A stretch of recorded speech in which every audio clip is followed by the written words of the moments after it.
जब भी हम किसी व्यक्ति को हॉस्पिटल में मिलने जाते हैं, या हॉस्पिटल में नहीं, या व्यक्ति बीमार है मानसिक या शारीरिक रूप से, हमें हमेशा उस व्यक्ति के उस तरफ बैठना चाहिए जिस तरफ की हमारी सांसें चल रही हों। बायां स्वर चल रहा है तो बाईं तरफ बैठ जाइए, दायां स्वर चल रहा है दाईं तरफ बैठ जाइए।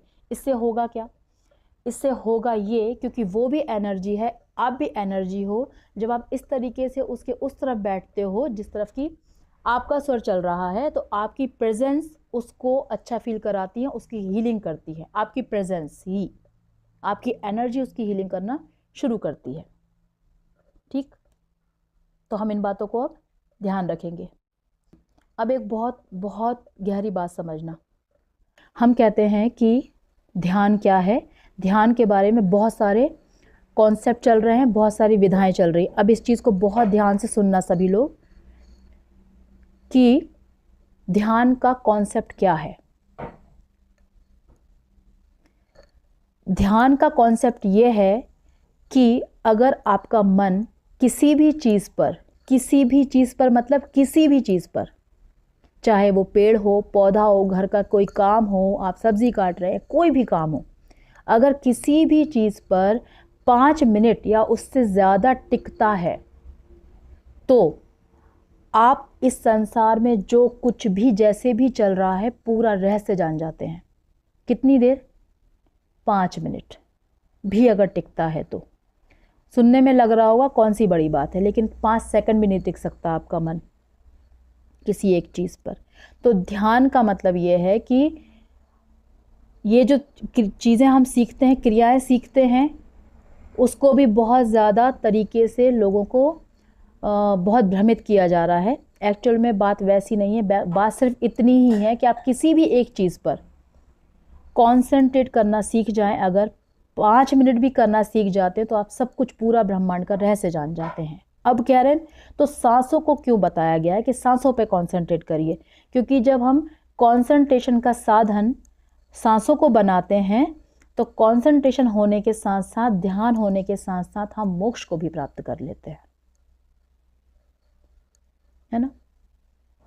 अभी क्या क्या चल रहा है ध्यान के लिए?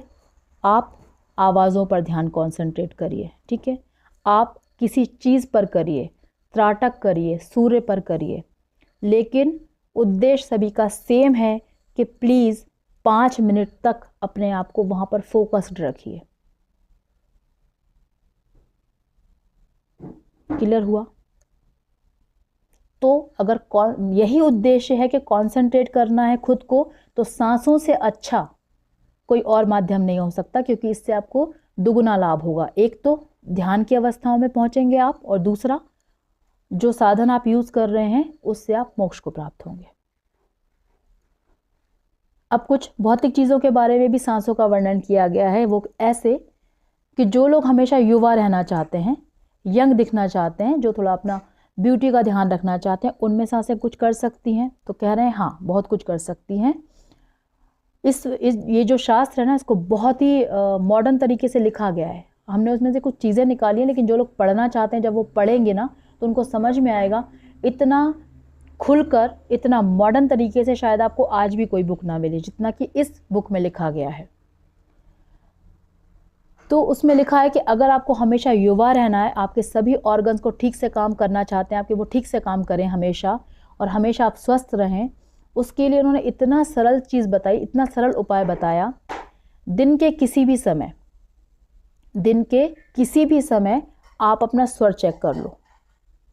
जो भी स्वर आपका चल रहा है उसे एक बार के लिए वहीं होल्ड कर दो। सपोज आपका बायां स्वर चल रहा है, होल्ड कर दीजिए। बाईं नाक को बंद कर दीजिए और होल्ड कर दीजिए, रुक जाइए वहीं पर। उंगली से करना है आपको, उंगली से उस स्वर को बंद कर दीजिए और रुक जाइए। कब तक? जब तक कि आपका शरीर आपको अलाउ करे।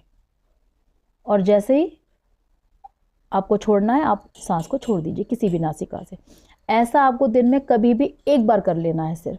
इससे, इतना सा करने से आपकी स्किन पर, आपकी बॉडी पर, आपके ऑर्गन्स पर, आपका स्वास्थ्य पर एक बहुत पॉजिटिव इफेक्ट पड़ेगा। तो दिन में हम लोग एक बार ज़रूर अपना स्वर चेक करेंगे और उसको होल्ड कर देंगे वहीं, जो भी चल रहा हो। अब उसमें मत पड़िएगा मेरा ये चल रहा था, मेरा वो चल रहा था, या मेरा सुषुप्त, कुछ भी चल रहा हो आपका, आपको बस उसको वहीं के वहीं होल्ड कर देना है, जब तक आप होल्ड कर सकते हैं तब तक के लिए। अब एक और चीज़ बताइए, ये तो आपने होल्ड कर लिया, अगर आपका जो स्वर चल रहा है आप उसको तुरंत बदल देते हो तो क्या होगा? अगर आपके सर में पेन हो रहा है, हाथ पाँव में पेन हो रहा है, आपको कोई मानसिक उथल पुथल दिमाग में लगी हुई है, और आपने अपना स्वर चेक किया और आपने उस स्वर को तुरंत बदल दिया फोर्सफुली। मेरा सूर्य चल रहा था, मैंने उसको बंद करके अपना बायां स्वर शुरू कर दिया, क्या होगा? तुरंत वो पेन कम हो जाएगा और आपकी मानसिक स्थिति बदल जाएगी, आपका सोच विचार का तरीका बदल जाएगा उस थोड़े से मूवमेंट के लिए। क्या समझ आई बात? अगर होल्ड कर देंगे तो वो आपके युवा रहने के लिए एक तरीका है, और अगर आप स्वर को बदल देते हैं तो वो आपको बीमारियों से बचाने का एक तरीका है। तो आपको बदलना हो तो आप बदल लीजिए, आपको होल्ड करना है आप होल्ड कर लीजिए, दोनों ही तरीके से आपको फायदा ही होगा। ठीक है, कह रहे हैं सांसों के साथ खेलना सीखिए।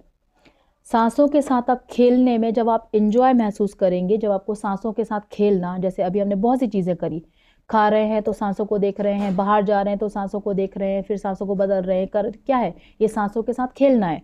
जब आपको इस खेल में मज़ा आने लगेगा तो आपकी लाइफ में भी इंजॉयमेंट बढ़ेगा, आपकी लाइफ में भी वो खेल, वो लाइफ को कहते हैं ना खेल है, लेकिन हमने सीरियस लिया हुआ है। तो जब हम सांसों को एक खेल की तरह लेते हैं, उनके साथ खेलते हैं और फिर हमें उसमें मज़ा आने लगता है, तो आपको जीवन जीने में भी मज़ा आने लगेगा।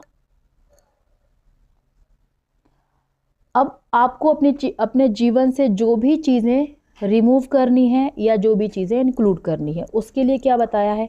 उसके लिए भी एक बहुत ही साधारण सा उपाय बताया उन्होंने, बहुत ही इजी। क्या बताया है? अगर आपको अपने जीवन से कोई चीज़ डिलीट करनी है तो सांस लेने के 3 तरीके हैं। क्या?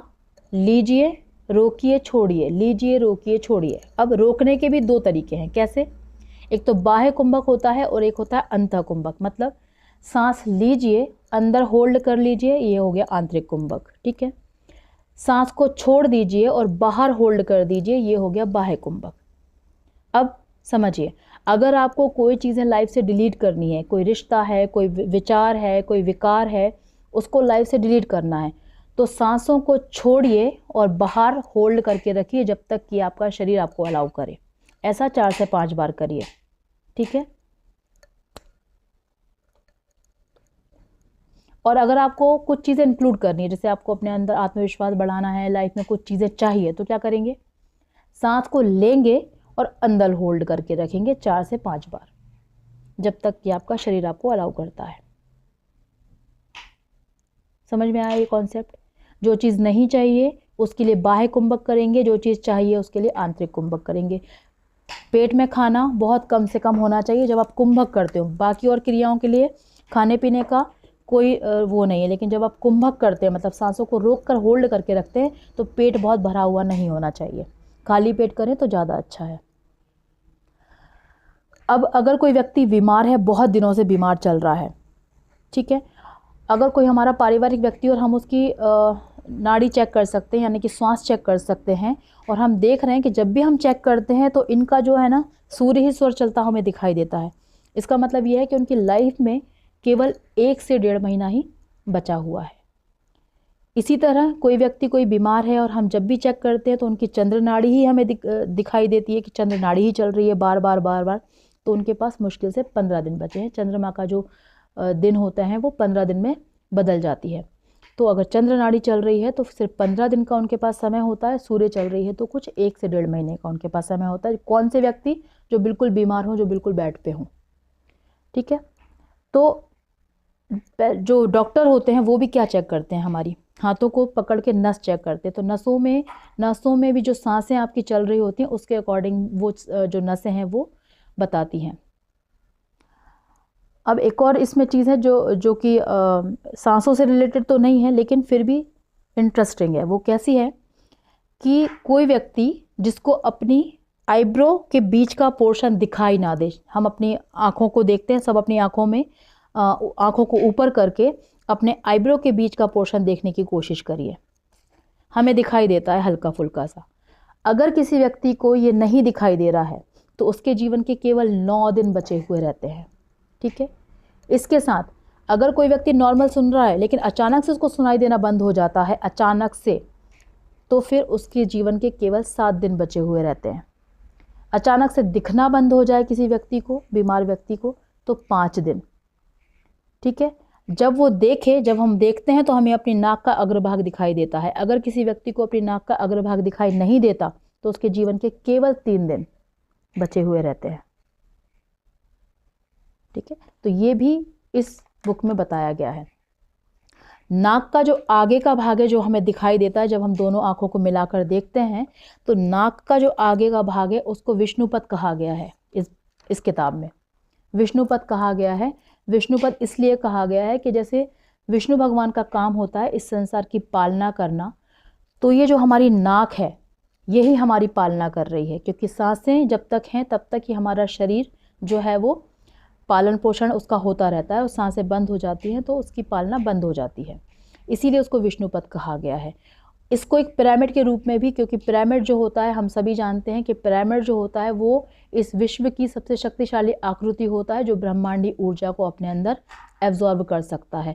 तो हमारे शरीर में एक तो हम खुद, जब हम पद्मासन लगाकर बैठते हैं तो हम खुद एक पिरामिड बनते हैं, लेकिन साथ ही साथ हमें एक परमानेंट पिरामिड दिया गया है जो कि है हमारी नाक।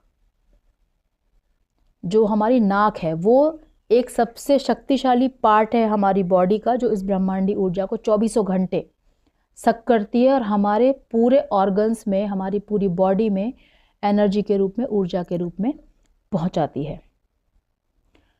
तो ये था पूरे स्वर विज्ञान शास्त्र का एक सार, जो कि आपके जीवन को बदलने के लिए बहुत उपयोगी है अगर आपने नोट डाउन किया होगा तो। इसको जिस तरीके से, साधारण तरीके से आप दैनिक दिनचर्या में इंक्लूड कर सकते हैं वैसे सभी लोग करिएगा और यूज़ करिएगा, और फिर रिज़ल्ट भी शेयर करिएगा हम लोगों के साथ। तो आप लोगों का बहुत बहुत धन्यवाद कि आप लोगों ने बहुत अच्छे से सुना इसको, और मुझे लगता है कि आप लोग को समझ में भी आया होगा और आप लोगों के लिए कैसे लाभकारी है वो भी समझ आया होगा। Thank you so much.